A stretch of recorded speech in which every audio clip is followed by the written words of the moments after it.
আশ্বাসী সার ফের হাসপাতালে জুনিয়র ডাক্তারদের নিগ্রহের অভিযোগ। আরজিকর কাণ্ডে তোলপাড়ের মধ্যেই ফের হাসপাতালে চিকিৎসক নিগ্রহের অভিযোগ। দিনে দুবার ব্যবহার করো স্টপেজ ক্রিম আর নিজেকে রাখো এভারগ্রিন কেয়াশেক আরোমা থেরাপি স্টপেজ ক্রিম আর খুঁজে পাও নতুন আমিকে। সাগর দত্ত মেডিকেলের পর এবার ন্যাশনাল মেডিকেল কলেজে হেনস্থা।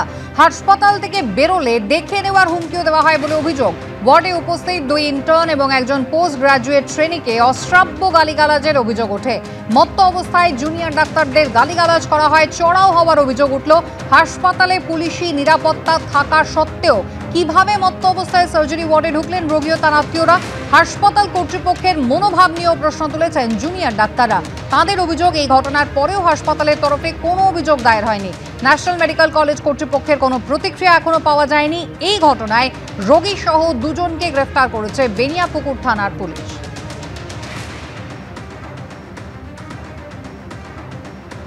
মদ্য পেশেন্ট এবং পেশেন্ট পার্টি কম করে 10 জন, সঙ্গে মহিলা, এনারা ঢুকে আসেন। এক্ষুনি চিকিৎসা চাই, না হলে বাইরে আয় দেখে নেবো, এরকম কথাবার্তা শুনতে হয়। আমাদের ওপর রীতিমতো চড়াও হয়। এই সময় পুলিশ কেউ আসেনি, কোনো সিকিউরিটি পুলিশ পার্সোনাল সাহায্য করতে এগিয়ে আসেননি। তারপরে আমাদেরকে যখন একেবারে কোণঠাসা করে ওয়ার্ডের কোনায় পাঠিয়ে দেওয়া হয়েছে এমার্জেন্সি থেকে, সেই সময় ওনাদের বাড়ির লোকরা নিজেরাই, যেহেতু ওনার হাতে গভীর ক্ষত ছিল, ওটিতে নিয়ে যেতে হবে, ওনারা ওটিটা কোথায় সন্ধান পেয়ে ওটির দিকে গিয়ে ধাওয়া করার চেষ্টা করে। কোনো ইনস্টিটিউশনাল এফআইআর লজ করা হয়নি। আমরা চরম নিরাপত্তাহীনতায় ভুগছি। আমাদের একের পর এক সাগর দত্ত, সিএনএমসি, এর আগে কর্মবিরতি চলাকালীন এসএসকেএম এবং পেরিফেরাল বহু মেডিকেল কলেজ, পিএইচসিতে এই ঝামেলা আমরা একের পর এক দেখতে পাচ্ছি। আমরা চরম নিরাপত্তাহীনতায় ভুগছি। ভাঙা তো দূরের কথা, তিনি মচকালেনও না, উল্টে তাঁর বিরুদ্ধে এফআইআর এর প্রেক্ষিতে ফের ডাক্তারদের হুঁশিয়ারি দিলেন হুমায়ুন কবির। উল্টো ঝুলিয়ে সোজা করার হুমকি দিলেন রাজ্যের বিরোধী দলনেতা। বিধায়কের হুমকির কথা জানানো হবে সুপ্রিম কোর্টে, জানালো আইএমএ। আদালতকে সবাই জানাতে পারে প্রতিক্রিয়া তৃণমূল বিধায়কের। জেল খেটে বেড়াবো যেদিন, সেদিন বহরমপুর মেডিকেল কলেজে 50,000 লোক নিয়ে যাবো। একা হুমায়ুন কবির, দলকে ভাঙাবো না। 50,000 লোক জোগাড় করার ক্ষমতা হুমায়ুন কবিরের আছে। নিয়ে মেডিকেল কলেজে জেল খেটে এসে যাব, সেদিন হিসেব নিকাশ বুঝে নেব। হুমায়ুন কবির আছেন হুঙ্কারেই। তার বিরুদ্ধে জেলাশাসক ও মুর্শিদাবাদ পুলিশ জেলার এসপির কাছে অভিযোগ জানিয়েছে ইন্ডিয়ান মেডিকেল অ্যাসোসিয়েশন। দায়ের হয়েছে এফআইআর, কিন্তু অবস্থানে অনড় রয়েছেন মুর্শিদাবাদের ভরতপুরের তৃণমূল বিধায়ক। ডাক্তার বাবুদের যে চলাফেরা গতিবিধি আমি লক্ষ্য রাখছি। বহরমপুর মেডিকেল কলেজে কি হয় আর ওই জুনিয়র ডাক্তারদের যে কি চলাফেরা, তারা যেসব সরকারি বিল্ডিং এর থেকে, সরকারের বিদ্যুতের এসির হাওয়া খেয়ে, ফ্যানের হাওয়া খেয়ে, বিল্ডিং এ ঘুমিয়ে তাদের কি আচরণ, আমি সব অবজারভেশন করছি। ঘটনার সূত্রপাত গত 11ই সেপ্টেম্বর। আন্দোলনরত জুনিয়র চিকিৎসকদের উদ্দেশ্যে হুমকি দেন শাসক বিধায়ক। পাবলিক তো মরছে, তাহলে ডাক্তাররা সুরক্ষিত থাকবে কেন? পাবলিক যদি আজকে হসপিটালে গিয়ে পরিষেবা না পেয়ে তার জীবন চলে যায়, মৃত্যু হয়, তাহলে সেই জনরোষে যদি তারা আক্রান্ত হয়, তার কে দায় নেবে? তারা যদি বলে স্ট্রাইক করব, আমরাও তো পাবলিককে নিয়ে সেই বিল্ডিং ঘিরে রাখার অধিকার তো আমাদেরও সংবিধান দিয়েছে। এই মন্তব্যের জেরে পরের দিনই বিধায়কের বিরুদ্ধে অভিযোগ দায়ের করে আইএমএর বহরমপুর শাখা। বিতর্কের মুখে ভাঙা তো দূরস্থ, মচকানোনি তিনি।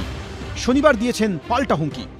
আমি যেদিন সামনাসামনি হব, প্রথমেই বলবো যে আপনার কি করেছিলাম আমি, যে আপনি আমার বাইরে এফআইআর করলেন, আর সেটা বহরমপুর থানা আবার আমার বিরুদ্ধে নট অ্যাভেলেবল সেকশনে করে দিল।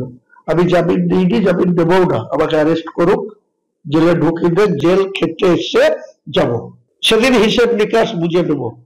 ওই বহরমপুর মেডিকেল কলেজের যারা কর্ণধার, যারা বসে আছে, যারা এত আইএমএ অ্যাসোসিয়েশন দেখাচ্ছে, উনি সবসময় এই ধরনের বিতর্কিত কথা বলেন।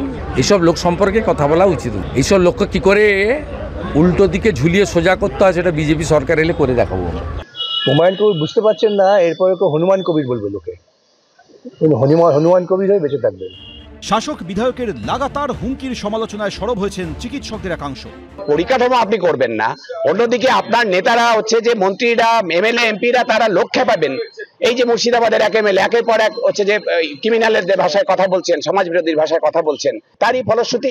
ফলে ওরা কাজ করবার যদি পরিবেশ না থাকে, ডাক্তারদের পরিবেশ কাজ করবার যদি না দিতে পারেন, তাহলে ডাক্তাররা কাজ করবেন কি করে? উনি মাননীয় মুখ্যমন্ত্রীর বক্তব্য অনুযায়ী তিনি বলেছিলেন যে সবাইকে মুখটা বন্ধ রাখে, কিন্তু আমাদের উপর যেভাবে উল্কাপাত হয়েছে, ইউতে উদয়নবাবু, এলে লাভলি দেবী, কেটে কাঞ্চনবাবু, এতে অরূপ অপূর্ববাবু এবং তার এইচডি ভার্সন হচ্ছে এখন হুমায়ুন কবির। তা আমি আশাবাদী যে আমাদের মাননীয় মুখ্যমন্ত্রী, পুলিশমন্ত্রী, স্বাস্থ্যমন্ত্রী তিনি সদর্থকভাবে পদক্ষেপ নেবেন। তবে হুমায়ুনবাবু একটা উপকার আমাদের আরও করেছেন, আগামীকাল সুপ্রিম শুনানি আছে, আমাদের যে লয়ার আছেন তারা এইটাকে সাপ্লিমেন্টারি হিসেবে অ্যাড করবে এবং তাতে আমরা আশাবাদী যে এই যে অভয়া তিলোত্তমা তার বিচারটা আমরা পাবো। জানান না, কোনো অসুবিধা নাই, সবারই অধিকার আছে জানানোর। অনারেবল সুপ্রিম কোর্টকে তো সবসময় শ্রদ্ধাও করি, কিন্তু সুপ্রিম কোর্টের কাছে উনি যাওয়ার আগে ওনাকে তো এভিডেন্স দিতে হবে যে হুমায়ুন কবির ওনার কি করেছেন।